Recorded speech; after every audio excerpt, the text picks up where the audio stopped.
மக்களே, அன்றைக்கி ஒரு நாள் நானும் எங்கள் அம்மாவும் வீட்டில் ரொம்ப போர் அடிச்சுன்னு அரண்மனை படத்துக்கு கிளம்பிட்டோம்.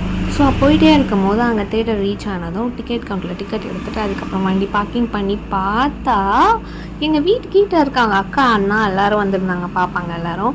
ஸோ அவங்க கூட எங்கள் அம்மா ஜாயின் ஆகிட்டாங்க. அங்கே போனதும் படத்துக்கு லேட் ஆகிடுச்சு 10 மினிட்ஸ். ஸோ அதனால செம்ம ஸ்பீடாக போகணும், படம் போகுது பாதி படம்னு சொல்லிட்டு ஸோ போயிட்டோம். அங்கே போயிட்டு எல்லோரையும் செக் பண்ணிவிட்டு உள்ளே விட்டாங்க. உள்ளே போயிட்டு படம் பார்த்துக்கிட்டே இருந்தோம். நம்மளை கமலா மேம் செமையாக